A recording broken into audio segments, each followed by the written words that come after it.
과잉 캐리어의 수명에 대한 내용이고요.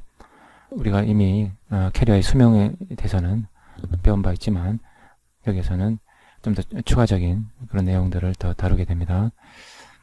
자, 먼저 우리가 앞서 배운 내용을 잠깐 복습을 하면요.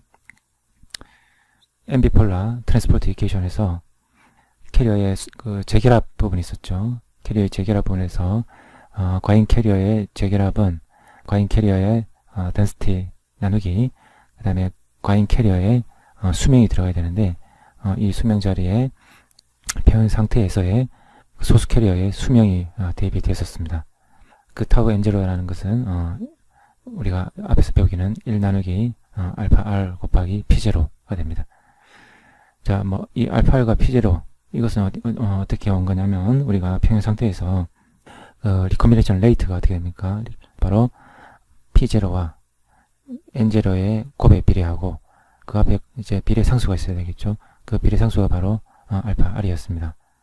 이 리콤비네이션 레이트는 해당 캐리어의 density 나누기, 그러니까 일렉트론이라면 N0 나누기 그 다음에 그 캐리어의 수명 타우 N0 이렇게 이제 정의가 되어 있죠. 그래서 바로 이 타우 N0는 바로 이 앞에서 N0를 제외한 나머지의 역수하고 같아지게 되는 거죠. 그래서 타우 N0는 이것이 되고 이것이 우리가 과잉 캐리어의 수명으로도 활용이 되었었던 것입니다.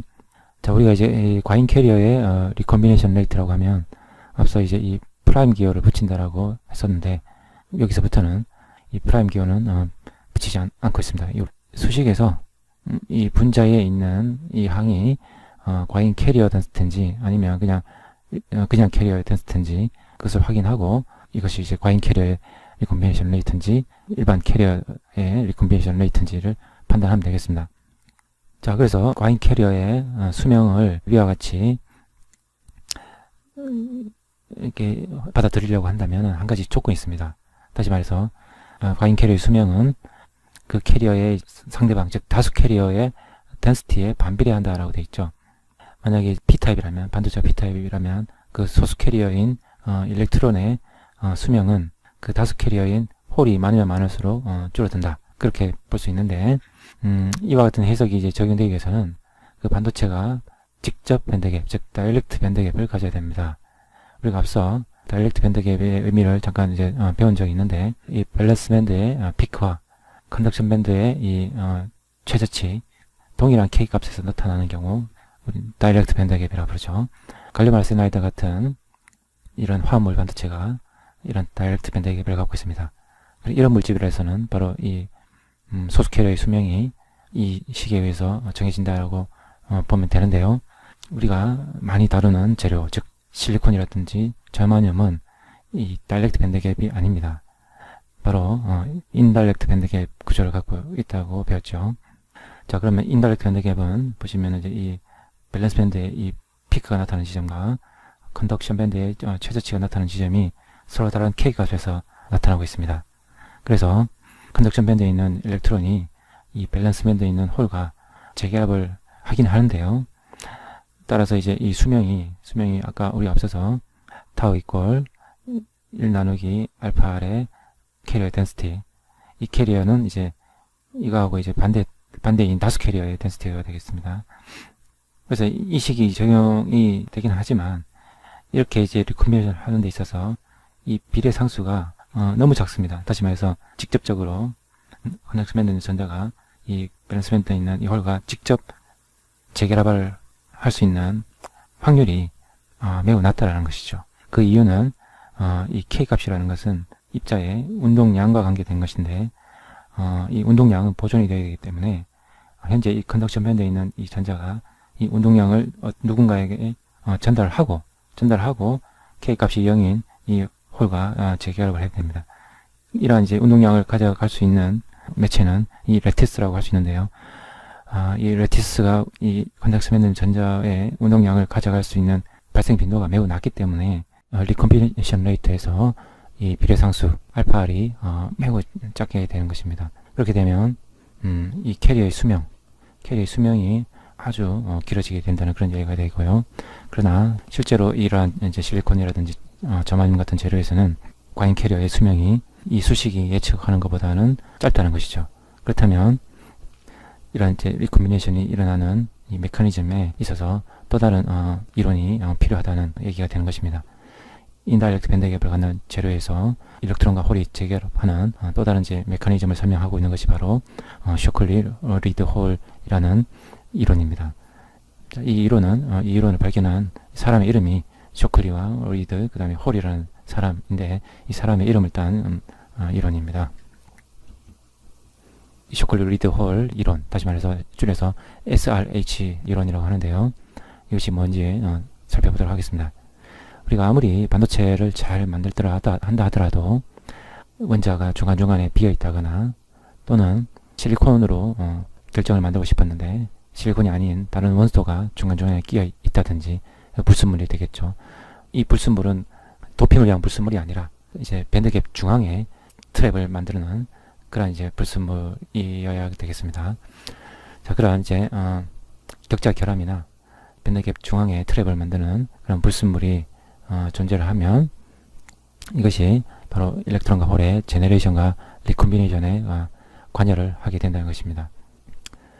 자, 우선 격자 결함이나 특정 불순물들이 실리콘 결정 내에 포함이 되게 되면 그러한 결함이 있는 위치, 그리고 또 그러한 이제 불순물이 끼어 있는 위치에 전자가 존재할 수 있는 에너지 준위를 만들게 되는데, 그 에너지가 바로 실리콘의 밴드갭 중앙 정도의 준위를 만든다는 것입니다.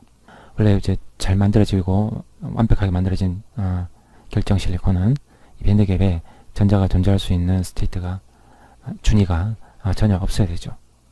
근데 이러한 결함이라든지 불순물에 의해서 준위가 만들어지게 되면 이 준위에는 전자가 그 자리에 존재를 할 수가 있게 되고, 컨덕션 밴드나 밸런스 밴드에 있는 에너지 준위는 속한 전자는 한 곳에 머물러 있지 않고 볼륨 내부를 랜덤하게 떠돌아다니게 되죠. 그런데 밴드갭 중앙에 만들어진 이 준위, 불순물이나 격자 결함에 의해서 만들어진 준위는 이 전자가 존재할 수 있는 이 공간을 자기 자신 주위에 한정을 시켜버립니다. 따라서 그 준위에 전자가 이제 들어가게 되면 그 전자는 붙들린 전자, 다시 말해서 포획된 전자라고 부르고요.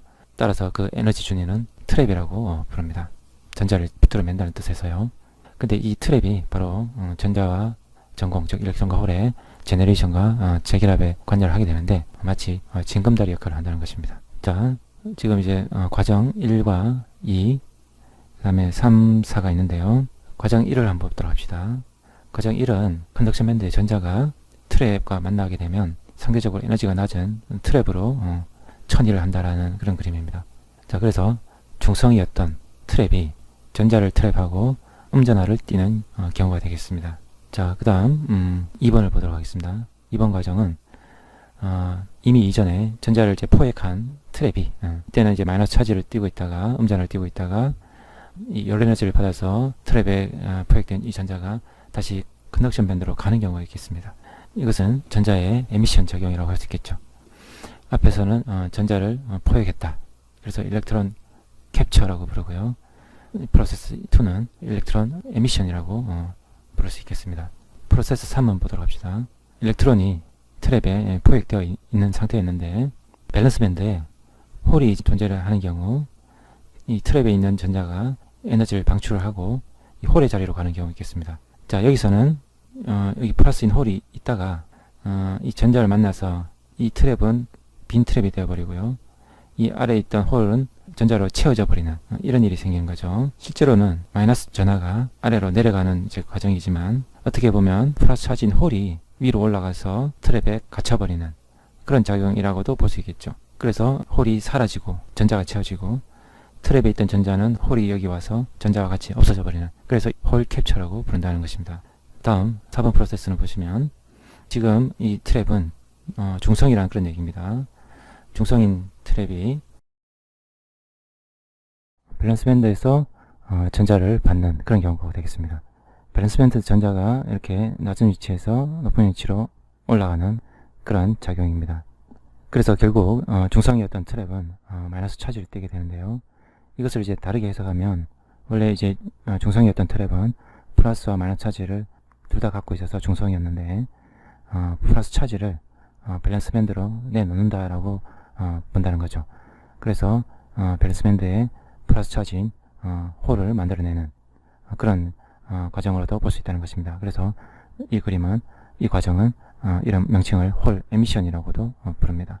자, 지금 이 과정에 대한 4가지 설명이 이동이 일어나기 전에 대한 그림만 그려져 있어서 혼란스러울 수도 있는데요. 그래서 한번 색깔을 좀 다르게 해서 이제 이 과정이 일어나고 난 이후에 어떤 결과가 만들어지는지를 그림으로 표시한다면, 바로 이 트랩은 이 마이너스 차지를 이제 띄게 되는 것이고요. 이 컨덕션 밴드에서는 전자가 하나 없어진 그런 상황이 되는 것이죠.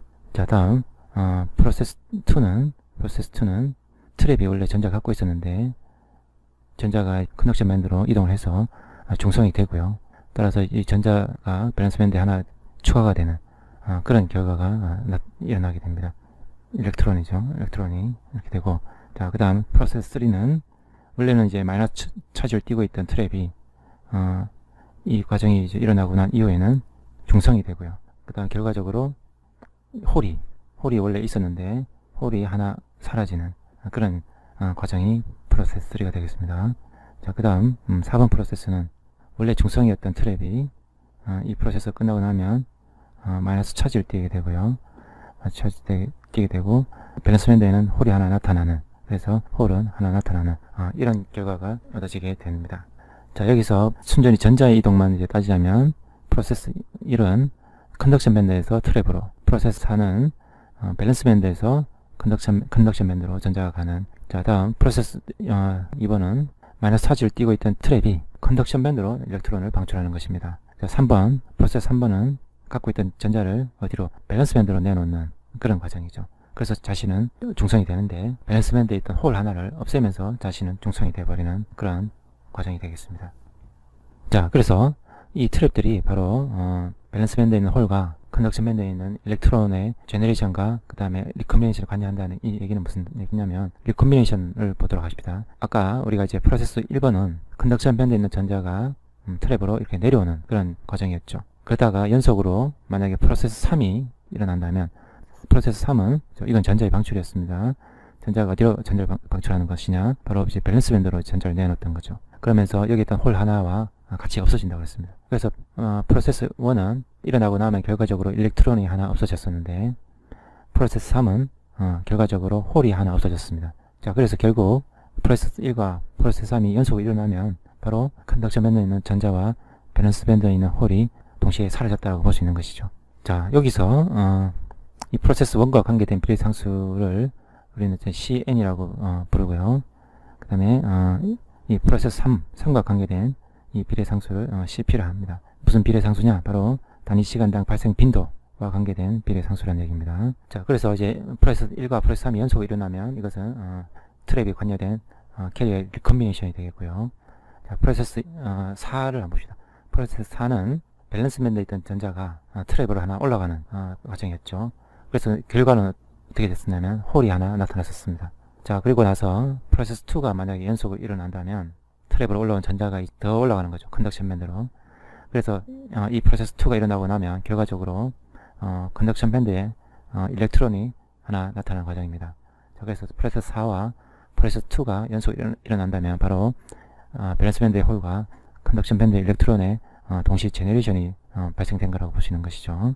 자, 그래서 우리는 이 트랩이 관여된 제너레이션과 리콤비네이션이 어떤 과정으로 일어나는지를 설명했고요. 특히 이제 이 리콤비네이션이 단위 시간당 얼마나 일어나는지에 대한 콤비네이션 레이트가 어떤 수식으로 정해지는지가 또 궁금하고, 그에 따라서 캐리어의 수명이 어떻게 되는지가 이제 궁금할 것입니다. 자, 이렇게 트랩이 관여된 리콤비네이션 레이트에 대한 수식은 이와 같이 주어집니다. 이 유도 과정은 비교적 긴 유도 과정을 거쳐야 되기 때문에 우리 교재에서는 생략하고 그 결과식만 보여주고 있습니다. 자, 여기에 보시면 아까 얘기했던 비례상수 CN, CP가 관여가 되고 있죠. 그 다음에 NT라는 숫자가 있는데, NT는 바로 트랩이 단위 볼륨당 몇 개가 있는지 의미합니다. 그래서 이 트랩이 많으면 많을수록 리콤비네이션이 단위 시간당 많이 일어나게 된다는 거죠. 그 다음에 뒤에 이제 따라오는 것은 일렉트론과 홀 덴시티의 곱, 그 다음에 마이너스 NI 제곱입니다. 자, 그 다음에 분모는 보시면은 역시 CN과 CP가 들어가고요. 그다음에 electron density, hole density가 들어가는데 여기 또 다른 이제 문자가 있는데 요거는 교재에는 안 나타나 있지만 의미가 이것입니다. NC 곱하기 exponential 마이너스 KT분의 EC 마이너스 ET. 자, ET가 뭐냐면 이 밴드갭 내에 존재하고 있는 이 트랩의 준위가 이 밴드갭 내에 어디 있는지 그 에너지 준위를 얘기하는 것입니다. 자, 통상 이제 이 트랩의 에너지 준위는 밴드갭의 중간 정도에 있다라고 많이 보고요. 그렇게 해야만 SRH가 가장 활발하게 일어나는 조건이 됩니다. 자, 그래서 이제 이 N'과 P'은 이제 상수고요.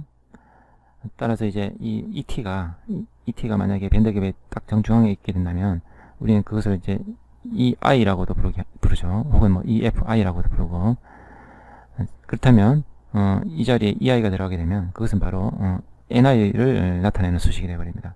그래서 요 N' 대신에는 NI라고 표기를 가능하게 되겠고요.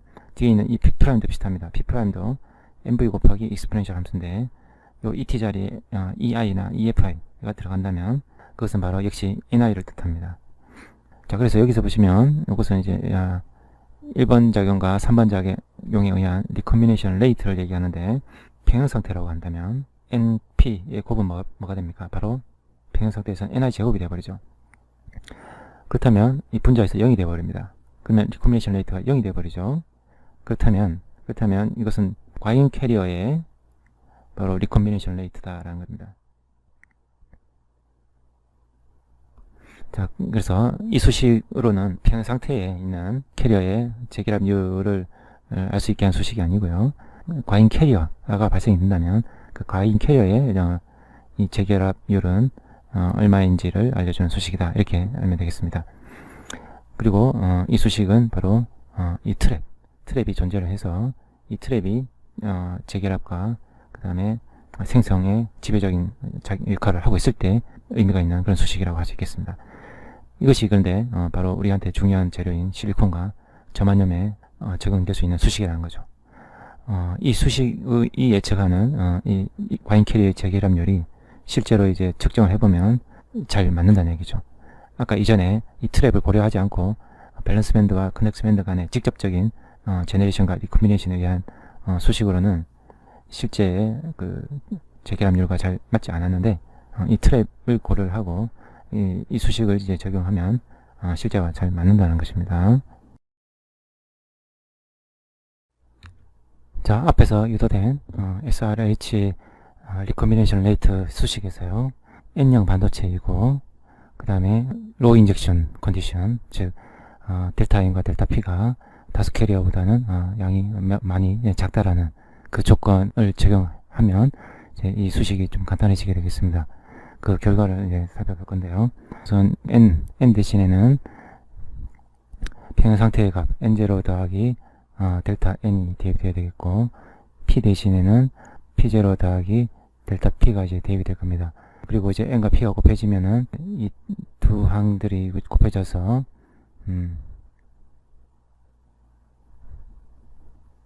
4개의 항이 나올 텐데요. 이 중에 나오는 N0 곱하기 P0는 바로 NI 제곱이 되죠. 그 NI 제곱은 이 뒤에 있는 마이너스 NI 제곱과 이제 소거가 될 거고요. 이 중에 이제 가장 도미넌트한 텀은 다수 캐리어인 N0와 그 다음에 델타 P가 곱해지는 이 항이 가장 이제 우세해지고, 나머지 항들은 크기 비교에 있어서 무시가 가능해집니다. N0, P0도 이제 이 NI 제곱과 같이 소거가 되고요. 자, 그리고 밑에 있는 분모에서도 다수 캐리어가 포함되어 있는 이 항이 이 뒤에 있는 항보다는 훨씬 크기 때문에 무시가 가능해집니다. 자, 그래서 남는 것들은 이와 같이 된다는 거죠. 분모에서는 이 첫 번째 살아남아서 이 CN과 이 CN이 서로 소거가 되고요. 그래서 남는 게 이제 CP가 남고 그 다음에 이 NT가 남습니다. NT가 남고, 괄호 안을 갖다가 전개해서 나온 수식에서 가장 도미넌트한 이 텀이 이제 이 분모에 있는 이 N이 여기도 이제 N0 더하기 델타 N 더하기 N 프라임, 이건 이제 NI하고 비슷하다고 했죠. 그래서 이 나머지 두 개의 항보다 N0가 가장 이제 도면한테 크기 때문에 얘들 무시하면은 이 N0가 이 분자에 있는 이 N0가 또 소거가 되는 거죠. 그래서 남는 것이 이제 이 델타 P가 남습니다. 그래서 SRH 리콤비네이션 레이트는 이와 같이 단순화가 됩니다. 우리가 일반적으로 리컴비네이션 레이트는 해당 캐리어의 농도 나누기 그 해당 캐리어의 수명이기 때문에 여기서 우리는 이제 이 레이트는 바로 과잉 캐리어의 즉 익세스 캐리어의 리컴비네이션 레이트입니다. 과잉 캐리어의 농도가 여기 있죠.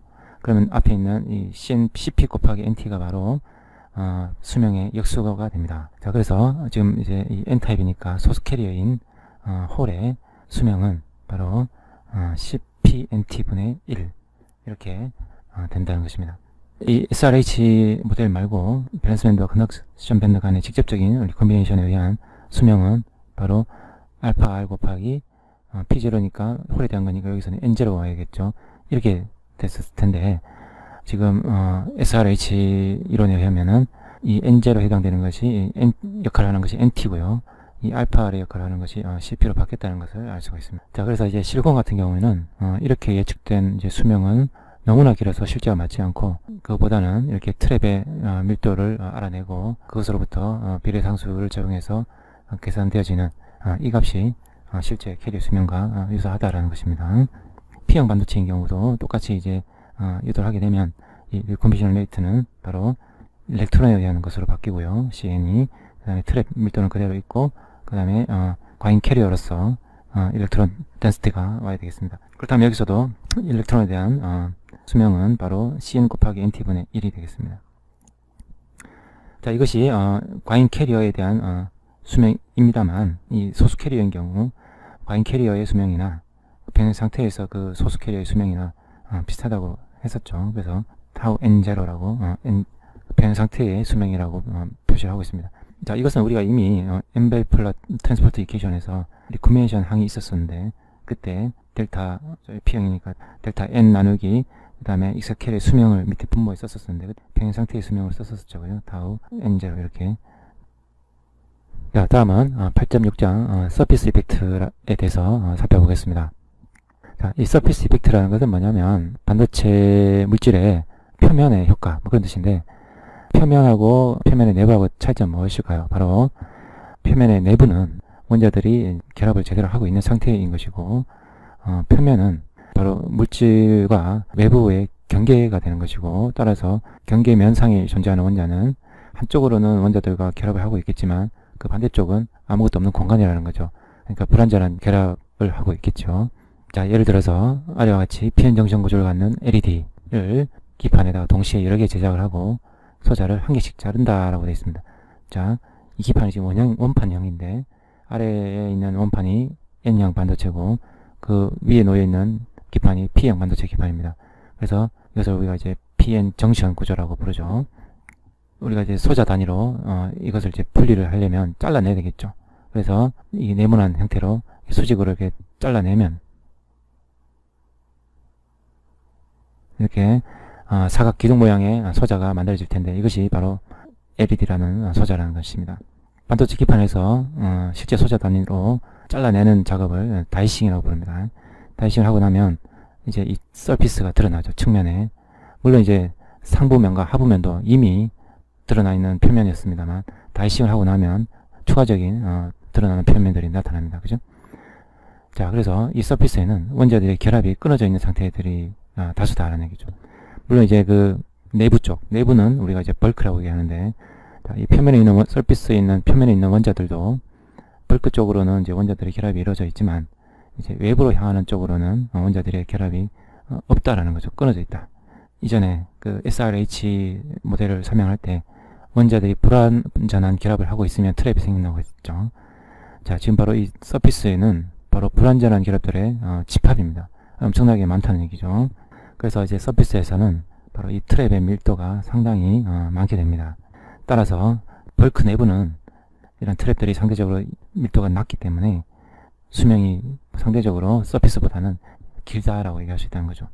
아까 N타입인 경우에 SRH 모델에 의한 익세스 캐리어의 수명은 어떻게 했습니까? 바로 타우 P0를 계산할 수 있었죠. CP 그 다음에 NT 그 다음에 델타 P 이렇게 됐었죠. 그죠? 여기 보면은 이 NT가 있습니다. 트랩의 밀도가 높아지면 높아질수록 리코미네이션 작용을 함에 있어서 훨씬 많은 이제 징검다리 역할을 할 수 있는 트랩들이 많아지기 때문에 캐리어는 빨리 재결합할 수 있다. 다시 말해서 수명이 짧아진다는 거죠. 자, 바로 서피스에는 바로 이 트랩이 많기 때문에 캐리어의 수명이 상대적으로 짧다는 것입니다. 그 서피스의 수명을 타우 p 0 s라고 한다면 서피스에서 멀리 떨어진 곳에서의 수명 타우 p 0보다 짧다는 것입니다. 자, 만약에 온도가 좋아진다면 일렉트론과 홀의 제너레이션, 즉 캐리어 생성률이 정해질 텐데, 그 생성률이 서피스나 벌크에서 동일하다라고 만약에 가정을 한다면 정상 상태가 이제 도달이 되면 모든 지점에서 캐리어 덴시티는 시간이 지나더라도 변화가 없어야 됩니다. 자, 그렇다면 캐리어 생성률이 동일하기 때문에 서피스나 벌크에서, 그 다음에 캐리어의 리콤비네이션 레이트도 서피스나 벌크에서 똑같아야 될 것입니다. 자, 그래서 리콤비네이션 레이트는 우리가 과잉 캐리어에 대해서 살펴본다면 과잉 캐리어의 덴시티에다가 그 과잉 캐리어의 수명을 나눠야 되죠. 자, 이것이 현재 서피스에서의 레이트와 그 다음에 서피스에서 멀리 떨어진 즉 벌크에서의 리콤비네이션 레이트와 비교를 한다면 바로 벌크에서의 excess carrier density 나누기 수명 이렇게 되겠죠. 근데 이 리콤비네이션 레이트가 같아야 됩니다. 과잉 캐리어에 대해서요. 그렇다면 tau p0s가 tau p0보다 값이 작기 때문에 바로 이 excess carrier 양도 작아져야 이 분수 값이 양쪽이 같을 수가 있겠죠. 그래서 오른쪽에 그래프를 보시면 excess carrier가 이제 발생되는 상황에서 이제 벌크와 서피스를 비교하자면 서피스에서는 이 excess carrier 양이 상대적으로 벌크보다 줄어든다는 것입니다. 자, 그래서 이 캐리어의 수명이 이제 나중에 배우게 되겠지만 이런 LED 같은 소재를 만들었을 때 전류의 흐름에 영향을 끼치게 되고, 또 excess carrier 양도 캐리어의 수명에 의해서 이렇게 달라진 것을 볼 수 있습니다. 따라서 LED라는 소재를 만들어서 동작을 시킬 때 이런 서피스 효과가 너무 강하게 나타나 버리면 우리가 이런 이론적인 해석은 대부분 서피스에서 멀리 떨어진 내부에 대해서 해석을 하고 있는데, 이 서피스 효과가 크게 나타난다면 이론적인 예측과 실제 소자의 동작은 많이 차이가 날 것이라는 것을 예상할 수 있습니다. 자, 9장 PN 정션과 숏키 다이오드에 대해서 배워보도록 하겠습니다. 먼저 앞서 배웠던 PN 정션에 관한 기본적인 내용에 대해서 복습을 하도록 하겠습니다. 자, P타입 반도체와 N타입 반도체가 접합을 이루게 되면, 자, P타입에는 홀의 덴시티가 높고, 그 다음에 N타입에서는 일렉트론의 덴시티가 높기 때문에 각각 상대방의 영역으로 디퓨전을 할 것입니다. 원래 이제 N타입이나 P타입이나 도핑에 의해서 캐리어가 만들어져 있는데, 두 영역 모두 확산을 하기 전에는 모든 지점이 중성을 이루고 있었습니다. 자, 중성이란 말은 N타입 같은 경우는 일렉트론이 많이 존재를 하는데, 이것과 동수로 플러스 차지인 도너 이온들이 이렇게 존재를 하죠. 그래서 이것들이 동수를 이루고 있기 때문에 정기적으로 중성이란 말을 하는 것입니다. P타입에서도 마찬가지로 이 플러스 차지가 많이 생겨 있지만 이것과 동수로 액셉터의 마이너스 이온이 동수로 존재를 하기 때문에 역시 P타입도 중성이었던 거죠. 자, 그런데 일렉트론과 홀은 이렇게 자유로운 캐리어들이지만 도너 이온이나 액셉터 이온들은 실리콘 원자하고 결합을 하고 있기 때문에 이 캐리어들처럼 마음대로 움직일 수 있는 차지가 아닙니다. 따라서 아까 맨 처음 이 P타입과 N타입의 접합면에서 일렉트론과 홀의 확산이 일어나면 오른쪽의 그림처럼 이 도판트 이온들이 네트 차지를 띠게 된다는 것이죠. 일단 N타입에서 일렉트론 하나가 P타입으로 넘어가게 되면 이 P타입에 있는 홀과 같이 재결합을 해서 사라지게 됩니다. 그러면 일렉트론이 하나 P타입으로 넘어가면서 생긴 도너 플러스 이온이 하나 남고요. 이 N타입에서 넘은 일렉트론과 재결합을 해버렸기 때문에 P타입에서는 홀이 하나 없어지게 됩니다. 그러면 액셉터 마이너스 이온이 또 하나 네트 차지를 띠게 되는 거죠. 그래서 N타입에서 일렉트론 하나가 이동함에 의해서 양쪽 영역에서 모두 플러스 이온과 마이너스 이온 하나가 네트 차지를 띠게 됩니다. 자, 유사하게 P타입에 있는 홀이 하나 N타입으로 넘어가더라도 마찬가지 일이 발생됩니다. 그럼 여기 있는 일렉트론과 재결합을 해서 사라집니다. 그러면 일렉트론과 홀이 하나씩 사라지게 되고, P타입에서는 홀이 달아났기 때문에 엑셉터 마이너스 이온 하나가 네트 차지를 띠게 되고, N타입 쪽에서는 넘어온 홀과 재결합을 하면서 일렉트론이 하나 사라졌기 때문에 도너 플러스 이온이 또 네트 차지를 띠게 되죠. 자, 이런 식으로 양쪽 영역에서 캐리어가 하나 반대 영역으로 넘어감에 따라서 플러스 마이너스 네트 차지들이 하나씩 양쪽 영역에 나타난다는 것이죠. 그래서 결국 이 네트 차지의 양은 계속 동수로서 점점 늘어나게 됩니다. 그러면 N타입에서는 플러스 차지, P타입에서는 마이너스 차지가 계속 네트 차지 양이 늘어나다 보면은 플러스에서 마이너스 차지 쪽으로, 즉 전기장이 형성이 되죠. 그럼 이 전기장은 점점 이 홀의 확산을 막고 또 일렉트론의 확산을 막는 작용을 합니다. 그러다 보면은 이제 평형을 이루게 되겠죠. 자, 그래서 이 확산이 멈춘 상태의 밴드 다이어그램은 아래 그림처럼 그려지죠. 우리가 평형 상태에 도달이 되면 이 페르미 레벨이 이렇게 플랫해진다는 거 배웠습니다. 자, 그래서 이 페르미 레벨에 의해서 우리는 양쪽의 홀 농도와 일렉트론 농도를 계산을 할 수 있게 되는데요. 그리고 이 그림으로부터 EC라든지 EV의 이 차이를 계산을 해보면 이것이 바로 빌트인 포텐셜이라고 하는 내부 전위인 것이죠. 내부 자생전이라고도 하겠습니다. 그러면 이것을 이제 계산을 할 수 있게 하는 방법이 바로 P타입에서의 페르미 레벨과 EFI와의 차이, 그 다음에 N타입에서 페르미 레벨과 EFI와의 차이, 이 두 개를 계산을 해서 더하면은 바로 EC의 차이가 되고, 이것으로부터 우리는 빌트인 포텐셜도 계산을 할 수 있게 됩니다. 자, 밴드 다이어그램에서 이 높이 차이에다가 전하량을 갖다가 나눠주면 바로 전이 차가 된다는 거 아시죠? 자, 그래서 지금 이 그림에서 보면 페르미 레벨과 EFI와의 차이에 보시면 파이라는 문자와 전하량 E가 곱해져 있습니다. 따라서 빌트인 포텐셜을 알고 한다면은 바로 파이 FN과 파이 FP를 더하면 된다는 것도 알 수 있겠습니다. 자, 그럼 오른쪽에 이 빌트인 포텐셜이 이와 같이 된다라고 주어져 있는데요. 이 유도 과정을 한 번 더 복습해 보도록 하겠습니다.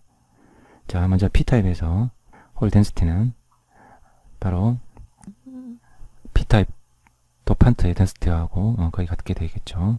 그런데 이 홀 덴시티는 우리가 페르미 레벨을 이용해서 계산할 때는 이와 같은 ni라는 상수에다가 익스포넨셜 함수를 곱하는 것이었죠. 자, 익스포넨셜 kt분의 바로 EFI 마이너스 EF였습니다. 지금 EFI 마이너스 EF가 이 그림상에서는 E 곱하기 phi FP로 표현이 되어 있죠. 그래서 E의 phi FP라고 하시겠고, 분모는 여전히 KT가 되겠습니다. 자, 또한 N타입에서 일렉트론 덴시티는 바로 도너의 덴시티하고 거의 같다고 할 수 있겠고, 이 일렉트론의 덴시티를 계산할 수 있게 하는 식이 또 ni로부터 자 익스포넨셜 kt분의 EF-EFI로 이제 나타낼 수 있죠. 자, 그러면 이제 그림에서 EF-EFI는 E 곱하기 phi fn으로 표기가 되어 있습니다. 따라서 미리 우리가 2분의 전하양분의 kt는 vt라고 하는 것으로 이제 치환을 해준다면 이 식은 각각 ni 곱하기 익스포넨셜 vt분의 phi fp가 되겠고요. 아래식은 ni 곱하기 익스포넨셜 vt분의 phi fn으로 표기가 되겠죠. 자, 그래서 phi fp를 익스포넨셜 바깥으로 끄집어내려면은 로그를 취하면 되겠죠. 그래서 자 1번식은 ni분의 na에다가 로그를 취하면 되겠고요. 우변은 익스포넨셜에 로그가 취해지니까 바로 그냥 vt분의 phi fp가 도출이 되겠습니다. 자, 2번식도 똑같이 하면 로그 ni분의 nd가 되고 우변은 vt분의 phi fn이 되겠죠. 따라서 우리가 이제 빌트인 포텐셜 VPI를 phi fn과 phi fp 합으로 볼 수 있으니까 이것은 결국 두 개를 더하게 되면 VT가 공통이고요. VT가 공통이고 로그 ni분의 na 더하기 로그 ni분의 nd 이렇게 되죠. 그러면은 로그끼리의 더하기는 안에 있는 숫자들의 곱으로 변형을 할 수 있으니까 바로 로그 ni제곱분의 na 곱하기 nd가 된다는 것입니다. 자, 이 결과식은 또 다음에 또 활용이 되니까 좀 기억을 할 필요가 있겠습니다.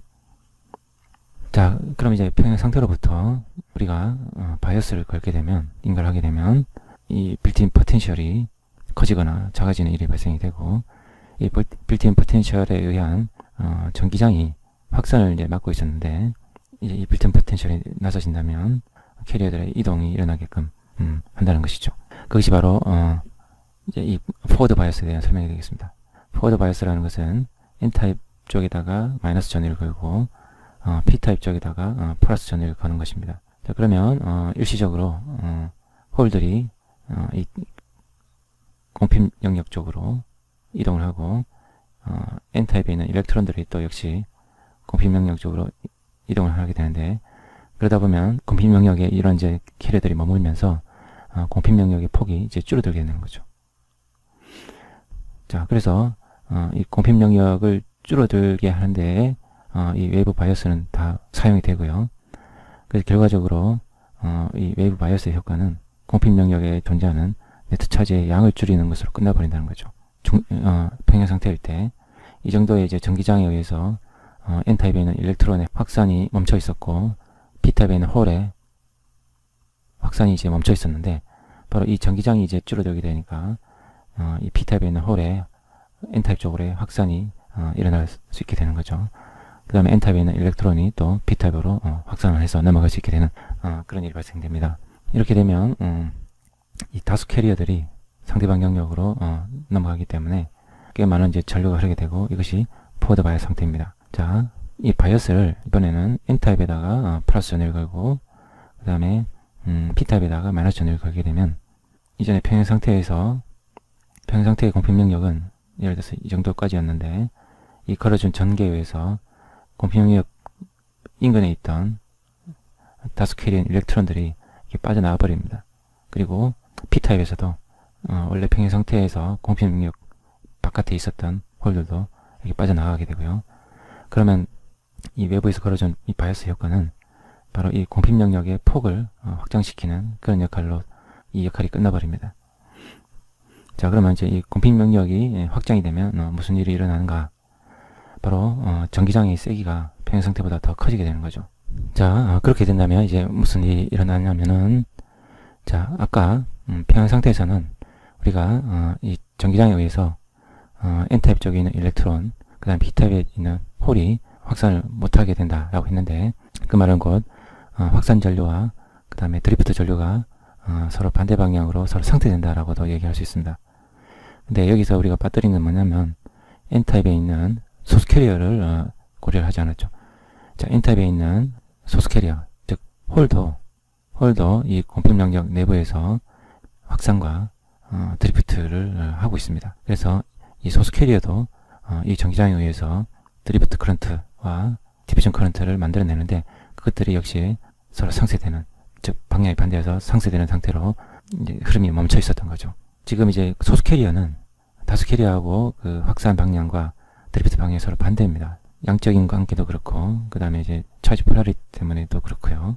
자, 그런데 이 리버스 바이어스가 걸려버리면 바로 이제 이 머저리티 캐리어들의 확산은 더 못하게 하는 작용을 하지만, 이 전기장이 이전에 소스 캐리어에 대해서 확산과 드리프트가 평형을 이루고 있었었는데, 이번에 이제 전기장이 더 커져버렸기 때문에 드리프트에 의한 소스 캐리어의 이동은 일어나게 된다는 것이죠. 따라서 리버스 바이오스에서는 바로 N타입에 있는 소스 캐리어인 홀은 확산은 이 방향으로 일어납니다. 확산은 이 방향으로 일어나고 드리프트는 이 방향으로 일어나고요. 이 공핍 영역 안에 들어오면 그렇다는 얘기입니다. 전기장이 더 이제 세져 버렸기 때문에 드리프트가 더 우세해져서 이 확산을 이겨내고 건너가게 된다는 거죠. 그리고 P타입에서도 소스 캐리어인 일렉트론들은 확산은 이 방향이고, 그 다음에 드리프트는 이제 이 방향입니다. 자, 전기장이 세졌기 때문에 일렉트론들이 건너편으로 드리프트를 해가는 거죠. 그래서 전류가 흐르긴 하는데, 이 포워드 바이어스하고 차이는 뭐냐면, 아까 포워드 바이어스에서는 다수 캐리어들이 반대 방향으로 넘어가는 거였고요. 그래서 다량의 전류가 흐르게 되는데, 이 리버스 바이어스에서는 소스 캐리어들이 반대 방향으로 건너가는 것이기 때문에 양적으로 포워드 바이어스 상태보다는 전류가 아주 미약하게 흐를 수밖에 없다는 것입니다. 이것이 바로 PN 정션에서의 동작 원리가 되겠습니다. 9.2장에서는 PN 정션에 바이어스가 인가되었을 때 흐르는 전류량을 정량적으로 분석해 보도록 하겠습니다. 다시 말해서 흐르는 전류를 그 양을 수식으로 요토해 보겠습니다. 자, 그러기 위해서는 크게 4가지 가정을 할 것입니다. 수식의 유도 과정에서 수식을 좀 간단히 하기 위해서 4가지 근사를 한다는 것입니다. 자, 첫 번째, 계단형 공핍 근사를 적용할 것입니다. 이것은 앞서 우리가 PN 정션의 기본 원리를 배울 때도 적용했었던 근사고요.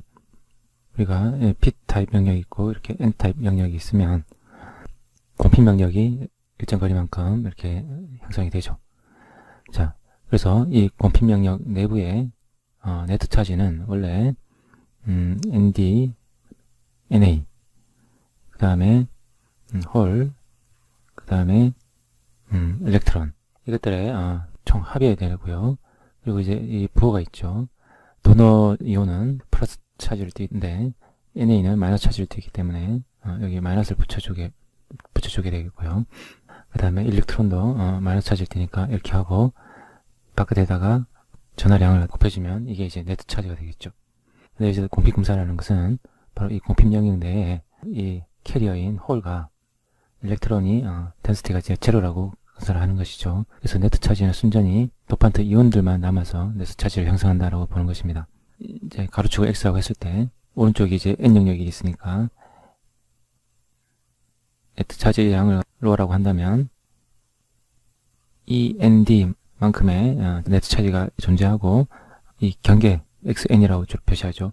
XN의 위치에서 급격하게 0으로 떨어진다 라는 이제 근사인데, 사실은 이제 이 경계점에서는 이렇게 연속적인 변화가 있는 것이 실제와 맞겠죠. 그렇지만 이렇게 계단과 같이 급격하게 0으로 떨어진다 라고 보는 것이 바로 공핍 근사고요. 그 다음에 이제 맥스웰 볼츠만 근사를 적용한다. 자, 이것도 우리 앞에서 사용했었던 것입니다. 예를 들어서 일렉트론 덴시티를 NI exponential KT분의 EF-EFI라고 이렇게 알고 있는 수식이 있는데, 이것도 결국 맥스웰 볼츠만 근사가 적용된 수식이 되겠죠. 다음 로우 인젝션, 이미 뭐 앰비폴라 트랜스포티케이션이라든지 캐리어 라이프타임 같은 것을 유도를 할 때 과잉 캐리어들은 다수 캐리어보다는 양이 훨씬 적기 때문에 양적인 관계에 의해서 무시할 건 무시하고 해서 수식을 간단히 했었던 그런 기억이 있을 겁니다. 그런 근사를 하겠다라는 것이고요. 다음 이제 네 번째는 세 가지로 또 구분이 되는데, A, B, C가 구분이 되는데, A는 이 다이오드의, 즉 PN 정션이죠. PN 정션에 바이어스를 이렇게 인가를 했을 때 흐르는 전류가 PN 정션을 통과를 하고 그 다음에 도선을 지나서 이렇게 이 회로를 이제 순환을 할 텐데요. 순환을 할 텐데, 이 회로에 전류가 흐를 때는 각 지점에서 전류량이 모두 일정해야 되겠죠.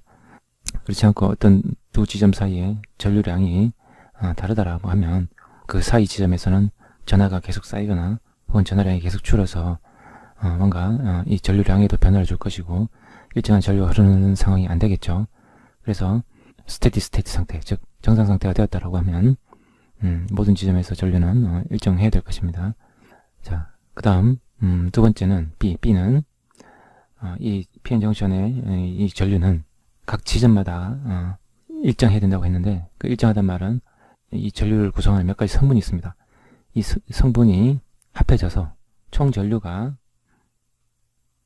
위치마다, 이게 가로축을 위치라고 한다면요, 자, 여기가 이제 원점, 그 다음에 공핀명의 위치를 xn, 그 다음에 마이너스 xp 이렇게 많이 표시하지 않습니까? 그래서 총 전류는 이렇게 위치마다 일정하다라는 거죠. 근데 일정한 이 토탈 전류가 몇 가지 전류 성분으로 이제 구분이 되어집니다. 예를 들어서 이제 순방향 바이어스에서는 P타입인 홀이 N 영역으로 넘어가는 확산작용이 일어납니다. 자, 그것을 녹색으로 표시를 한다면 그 성분은 이제 공핀 영역에 대해서는 일정해야 되고요. 일정하고 이제 공핀 영역을 넘어가게 되면 이 양이 변하게 되는데, 이 양이 연속적으로 변해야 된다. 그것이 바로 B번 과정입니다. 이렇게 점점 위치가 이제 옮겨갈수록 감소하는 이런 이제 그래프를 나타냅니다. 이것이 이제 홀에 의한 전류고요. 홀에 의한 전류가 이렇게 P 영역에서는 일정하지만, 그리고 공핀 영역까지도 일정하지만 N 영역으로 넘어가게 되면 이제 점점 줄어드는 이런 이제 그래프를 나타내고, 전자이온 전류도 지금 이게 홀 전류가 이렇게 줄어드는 만큼 전자이온 전류를 양을 표시를 하자면 파란색으로, 이 위치에서는 이건 제로라고 할 수 있지만 위치가 점점 이제 옮겨갈수록 이 전자의 전류가 늘어납니다. 늘어나서 일정해지는 이런 이제 그래프를 나타냅니다. 그래서 이 두 전류를 합하면, 그 결과는 보라색으로 표시하겠습니다. 그래서 두 전류를 합하면 이만큼 이렇게 일정해진다는 거죠. 자, 이것이 이제 한 개의 성분입니다. 이게 성분 1이고, 이 성분 1은 P 영역에서 홀이 넘어가면서 생긴 전류 성분이 됩니다. 자, 홀이 넘어가면서 N 영역에 일렉트론과 재결합을 하면서 사라지기 때문에, 그 재결합하면서 사라진 일렉트론을 보충하기 위해서 이 파란색 전류가 또 생기는 거예요. 그러니까 이제 출발은 P 영역에서 홀이 넘어가면서 생긴 전류가 이 보라색만큼이라는 거죠. 그래서 이 1번 성분은 이 연두색과 파란색을 더해줘야만 합니다. 자, 근데 아까 총 전류는 이만큼이라고 했죠. 이 총 전류를 또 이제 구성하는 또 다른 성분은 뭐냐면 바로 N타입에서 일렉트론이 P타입으로 넘어가면서 생기는 전류 성분이 있습니다. 그것도 방금 이제 설명한 것처럼 이제 위치마다 이제 다르게 되고요. 따져보면 결국에는 홀 전류와 일렉트론 전류를 더해보면은 이것도 역시 일정하게 되고, 이것이 바로 두 번째 성분이 된다는 거죠. 두 번째 성분. 1번과 이제 구분하자면 2번은 왜 생기냐면 바로 N 영역에서 일렉트론이, 즉 전자가 넘어가서 생기는 전류가 되겠습니다.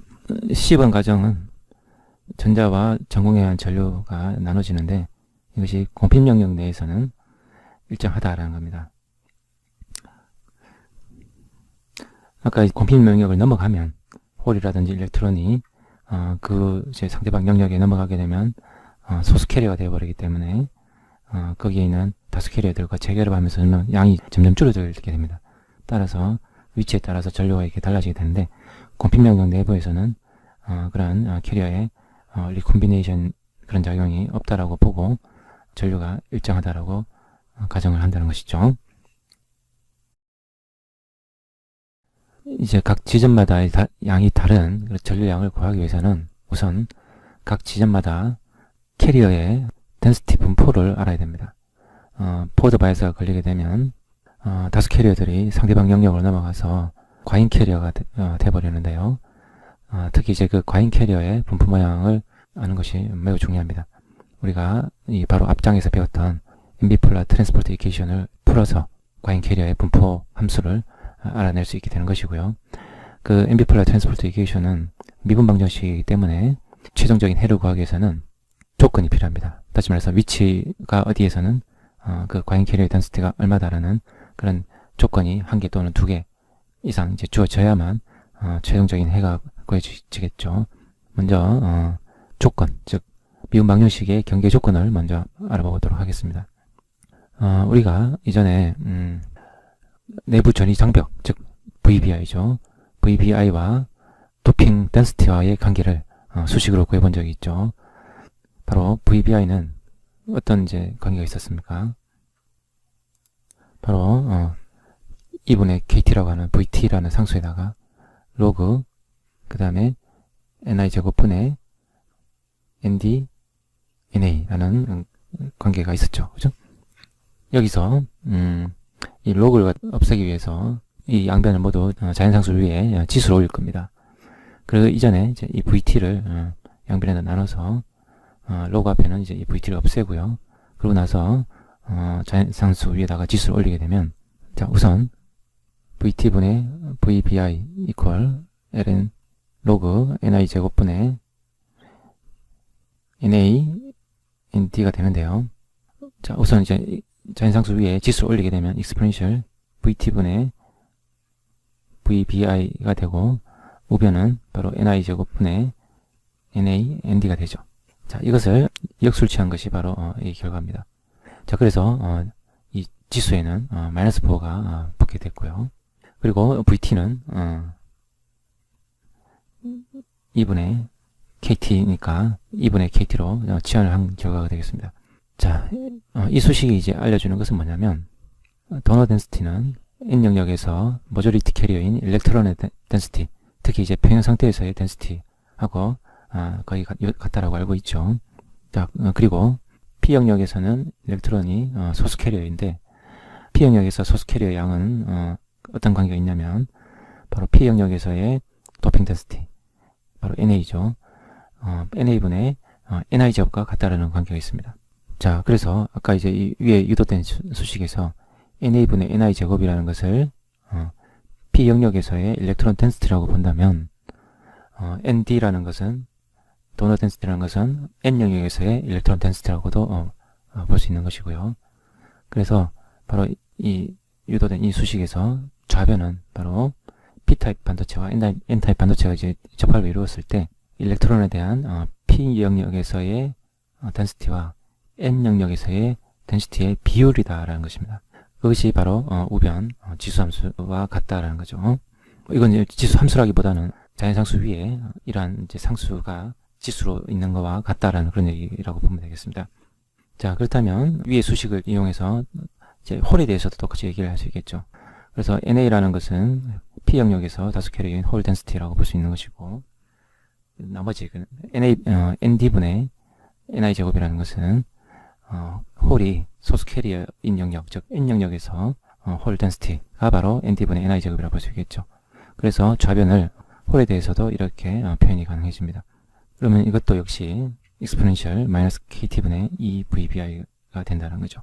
자, 그래서 이 exponential 항, 즉 exponential 마이너스 KT분의 EVBI는 바로 일렉트론이라든지 홀이 다수 캐리어로서의 덴시티와 그 다음에 소수 캐리어로서의 덴시티의 비율이다라는 얘기가 됩니다. 자, 그래서 이 built-in potential VBI가 크면 클수록 이 지수는 음수로서 절대값이 커지게 되는 것이고요. 따라서 이 exponential 값은 점점 이제 0에 가까워지겠죠. 따라서 이 built-in potential이 크면 클수록 다수 캐리어로서의 홀 덴시티가 소수 캐리어로서의 홀 덴시티보다 월등히 많아진다. 뭐 그런 얘기가 되는 것이겠죠. 자, 방금 이제 그 얘기를 좀 더 확장을 하자면, 이제 PN 접합에 바이어스 링을 하도록 하겠습니다. 지금 보시면 P타입 쪽이 N타입 쪽보다 더 전위가 높도록 바이어스 링을 했습니다. 자, 그러면 이것을 우리는 forward bias, 즉 순방향 바이어스라고 부르는데요. 표기는 이제 VA라고 표기하겠습니다. 이것과 반대로 N타입 쪽의 전위를 더 높이 인가하는 경우는 역방향 바이어스라 부르고, 그때 표기는 첨자를 R로 표현하겠습니다. 자, 그래서 이 순방향 바이어스가 인가되면 이 공핀 영역이 이제 줄어들므로 인해 가지고 그 내부 전개가 줄어들게 되면 그 다수 캐리어들이 상대방 영역으로 확산이 가능해지게 되겠습니다. 따라서 평형 상태가 깨지고 PN 접합에 순방향 전류가 발생을 하게 되는 거죠. 그래서 우리는 이 순방향 전류의 양을 갖다가 수식으로 이제 유도한다는 것이 이 9.2장의 목표고요. 그것을 위해서 우리가 필요한 것이 바로 특정 지점에서의 과잉 캐리어의 덴시티라고 했습니다. 그 특정 지점은 바로 이 공핍 영역의 경계점이 되겠습니다. 공핍 영역의 경계점, 즉 x equal xn 지점과 그 다음에 x equal 마이너스 xp라는 지점에서의 캐리어 덴시티를 구해볼 건데요. 아래 그림을 한번 보시죠. 지금 이 공핍 영역이 지금 xn과 마이너스 xp 사이에 이렇게 존재를 하고 있고, 이 공핍 영역을 벗어나면 이 점선을 표시한 것이 바로 pn0, 지금 오른쪽이 n 영역인데 n 영역에서 소스 캐리어인 홀 덴시티, 평형 상태의 홀 덴시티를 나타내고 있죠. 그 다음에 자 왼쪽에 있는 이 점선은 np0, 즉 왼쪽이 지금 p 영역인데 p 영역에서 소스 캐리어인 일렉트론의 덴시티를 나타내고 있습니다. 우리가 이전에 일렉트론이 n 영역에서의 덴시티와 일렉트론의 p 영역에서의 이 비율, 이것은 뭐하고 같다고 배웠죠? 바로 exponential 마이너스 kt분의 EVBI라고 배웠습니다. 이건 이제 포워드 바이어스가 인가되기 전, 즉 평형 상태에서 성립하는 수식이고요. 자, 여기 있습니다. 지금 이제 포워드 바이어스가 인가되면 전이 장벽이 감소하죠. 얼마나 감소하는가 하면, 자, VBI로부터 인가된 바이어스 전압만큼, 바이어스 전압의 크기만큼 줄어들게 됩니다. 다시 말해서, 그래서 전이 장벽은 평형 상태에서의 크기 VBI에서 빼기 VA가 됩니다. 따라서 이 일렉트론에 대한 이 비율, 즉 일렉트론이 n 영역에서 다수 캐리어로 있을 때의 이 덴시티와 그 다음에 이 일렉트론이 소수 캐리어 영역, 즉 p 영역이죠. p 영역에서의 덴시티 비율이 바로 전이 장벽과 관계에 있다고 그랬는데, 그것이 지금 줄어들었지 않습니까? 그래서 이 VBI 텀 대신에 바로 VBI-VA가 대입이 되게 됩니다. 자, 그러면 우리가 이제 이 지수가 더하기 되어 있거나 빼기 되어 있다면은 분리가 가능하다는 거 알고 있죠. 그래서 exponential 마이너스 kt분의 EVBI와 그 다음에 또 하나는 뭐가 되겠습니까? 이렇게 되겠죠. 자, 그렇다면 이 NP는 다시 말해서 이제 포워드 바이어스 인가된 상태에서 P 영역에서의 일렉트론의 덴시티는 nn0라는 것을 양변에 곱하게 되면 이 nn0는 이 exponential, 앞에 있는 exponential 한과 곱해지게 되면 그것이 바로 뭐냐면, 자, 이 처음 수식에서 보시게 되면 이 nn0가 이 exponential 한과 곱해지게 되면 그것은 그냥 평형 상태에서 np0가 됩니다. 그죠?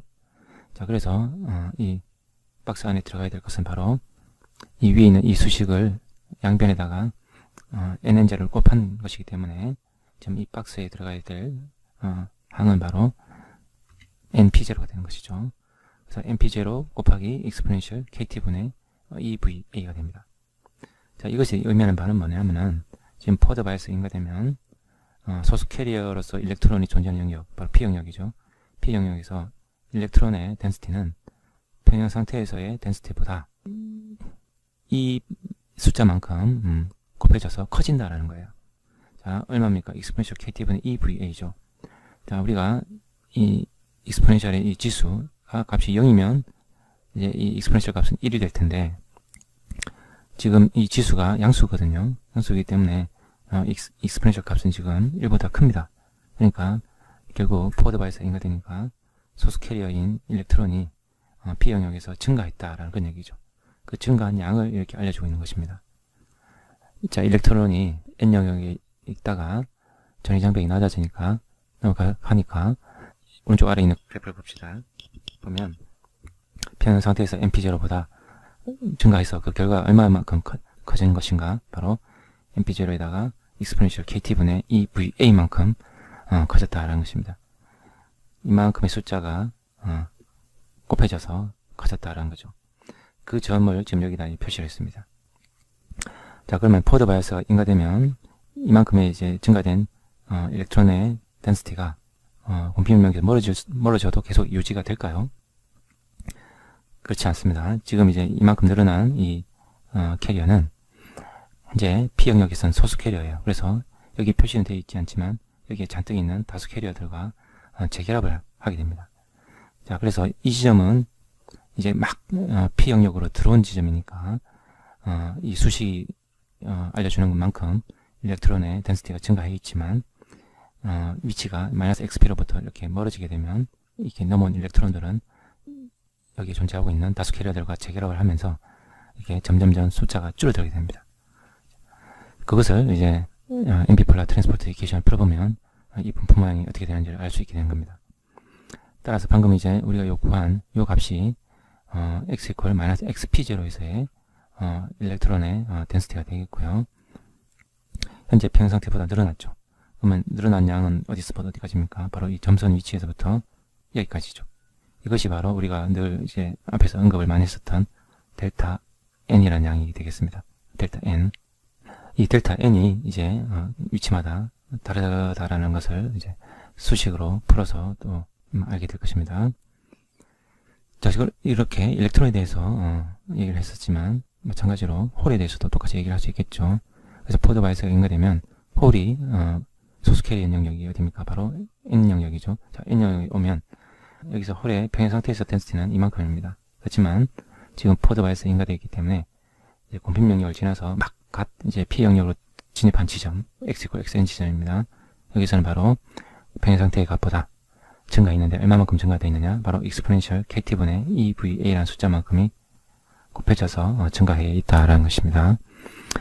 지금 그래서 이것이 바로 우리가 나중에 미분 형식을 풀어서 최종 해를 이제 구함에 있어서 필요로 하게 되는 바로 이 챕터의 제목과 같은 경계 조건이 되는 것입니다.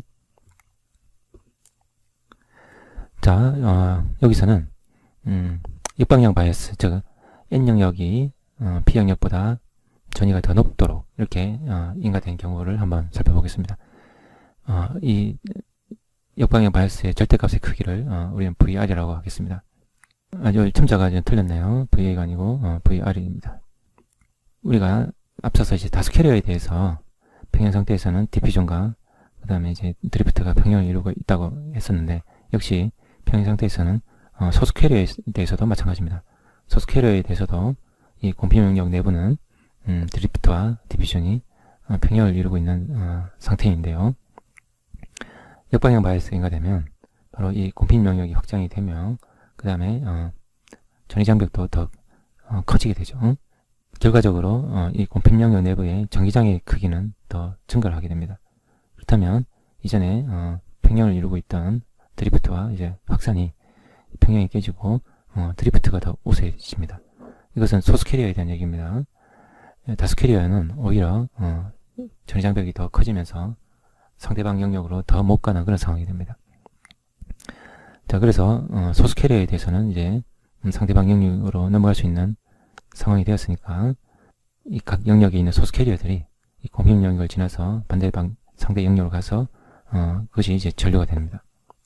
그렇다면 N타입부터 봅시다. N타입에 있는 홀들, 소수 캐리어로서의 홀들이죠. 이 홀들이 공핍 영역을 지나서 이 P 영역으로 자꾸 이제 빠져나갑니다. 빠져나가면 이 N 영역에서 이 공핍 영역 근처에서는 이 소수 캐리어들이 자꾸 빠져나가니까 평형 상태에서보다는 양이 이제 줄어들게 됩니다. 이제 그게 얼마나 줄어들게 되느냐, 그것을 이제 알게 해주는 것도 역시 양쪽 영역에서 캐리어들의 비율, 그 수식으로 알 수 있습니다.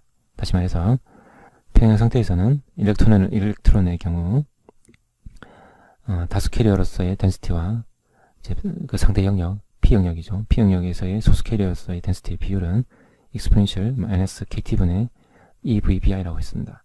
근데 지금 역방향 바이어스가 인가되면 이제 이 전이장벽이 평형 상태의 값보다 VR만큼 더 더해져서 커지게 됩니다. 따라서 이 아래의 수식에서 이 VBI 대신에 VBI 더하기 VR이 대입이 됩니다. 이렇게요. 자, 그러면 이걸 또 이제 분리를 하겠습니다. 분리를 하면 하나는 이제 exponential -kt분의 EVBI가 되고 하나는 이제 뭐가 되겠습니까? 바로 exponential -kt분의 EVR이 되겠죠. 자, 여기서 이 양변에다가 nn0를 곱한다고 하면 이 nn0와 이 앞에 있는 exponential이 곱해지면 바로 뭐가 된다고 그랬죠? 평형 상태에서의 np0가 됩니다. 그죠? np0가 되고 거기에 이제 곱해지죠. 이 exponential이 곱해지는데 자, 이번에는 자, 이 vr은 절대값이라고 아까 했죠. 양수입니다. 그래서 이 자체는 양수라서 앞에 마이너스 부호가 있기 때문에 이 익스포넨셜 값은 1보다 작아지게 됩니다. 따라서 평행 상태에서 MP0보다 이 소수 캐리어로서의 일렉트론 덴시티가 평행 상태보다 줄어든다는 것을 알려주는 것이 바로 이 소식입니다. 자, 이게 지금 어디냐면 바로 공필 명령하고의 경계점, 여기죠. 여기서 소수 캐리어가 평행 상태에서는 이 점선입니다만 VR만큼 리버스 바이스가 걸리니까 이렇게 줄어들었다는 얘기죠. 자, 여기 보시면은 KT분의 EVI라고 되어 있는데, 자, 이 전하량 1을 갖다가 분자분모에 나누면은 분모는 VT라는 상수가 되죠. 자, VT는 우리가 숫자로 얘기해보라 한다면 0.025 정도 됩니다. 그래서 역방향 바이어스 전압이 0.025V보다 충분히 클 것이고, 예를 들어서 한 1V가 된다고 해봅시다. 그러면은 0.025분의 1 이걸 계산해 보면은 한 40이라는 숫자가 됩니다. 40. 자, 그래서 익스포넨셜 마이너스 40을 한번 계산해 보세요. 이거는 거의 0과 유사하게 됩니다. 그래서 평행 상태의 홀 덴시티에다가 0에 가까운 숫자가 곱해져서 결국 0에 가까운 값이 돼버린다는 얘기죠. 자, 그럼 이제 이렇게 줄어든 홀 덴시티가, 자, 그럼 공필명을 지나서도 이 0에 가까운 이 값이 유지가 될까요? 그렇지 않고요. 여기서 소수 캐리어인 홀 덴시티가 0에 가까워졌다는 얘기는, 왼쪽 위에 있는 그림 봅시다. 홀들이 이제 공필 영역으로 이제 빨려 들어가서 자꾸 이제 도망가 버리기 때문인 거죠. 자, 그렇다면 평행 상태보다 홀 덴시티가 자꾸 줄어들게 되면 반도체에서는 기본적으로 제너레이션이라는 작용이 있지 않습니까? 제너레이션 작용이 있기 때문에 이제 홀 덴시티가 이제 빠져나가게 되면 리콤비네이션은 좀 줄어들게 되고, 발생하고 있던 제너레이션이 이 부족해진 홀 덴시티를 보충하는 작용을 하게 됩니다. 따라서 지금 이 공필 영역 인근에는 지금 소수 캐리어인 홀 덴시티가 많이 줄어들었지만, 이제 공필 영역을 갖다가 이제 좀 벗어나서 멀리 가게 되면 이 반도체의 제너레이션 작용에 의해서 결국 홀 덴시티는 이 PN0, 즉 평행 상태 값으로 근접을 하게 됩니다. 이것도 뭐 나중에 앰플리파이어 트랜스포트 이퀘이션을 풀어보면 알게 되는 것이고요. 지금까지 얘기를 일렉트론에 대해서 얘기했는데, 홀에 대해서도 얘기를 할 수 있겠죠. 지금 아까 혼선이 있었네요. 지금 아까 이제 요 그림은, 요 오른쪽에 있는 그림과 요 좌상단에 있는 그림은 홀에 대해서 얘기를 했고, 지금 요 수식은 일렉트론에 대한 얘기였네요. 그래서 이제 홀에 대해서 수식을 요도하자면 결국 평행 상태가 PN0에서 익스포넨셜 마이너스 KT분의 EVR만큼 이 숫자가 이제 곱해져서 결국 값은 평행 상태의 값보다 줄어든다라는 거죠. 자, 위에 수식은 일렉트론에 대한 것인데, 일렉트론에 대한 것은 이 그림에서 얘기하자면 바로 이 P 영역에 있는 일렉트론입니다. 여기 이제 일렉트론들이 이렇게 소수 캐리어로서 존재를 하는데, 지금 이제 이 전기장이 더 우세해지니까 일렉트론들이 공필 영역에서 저쪽으로 이제 건너가 버리는 거죠. 전기장이 커졌으니까 공필 영역 근처에 있는 일렉트론도 이 자기 근처에 있던 일렉트론들이 반대 영역으로 도망가 버리니까 자기도 이제 따라서 들어가는 거예요. 여기서는 일렉트론의 덴시티가 줄어드는데 얼마만큼 줄어드느냐, 그것을 알려준 수식이 바로 이 수식이라는 얘기죠. MP0 곱하기 익스포넨셜 마이너스 KT분의 VR. 자, 이 오른쪽 아래 그래프에서 보자면 바로 역시 이것도 0에 가까운 값이고, 그래서 이 정도의 값을 간다면 이것은 공필 영역 경계점에서 이 값을 갖는 것이고, 여기서 멀어진다면 이 일렉트론의 덴시티는 이렇게 점점 평행 상태로 다가가게 되는 것입니다.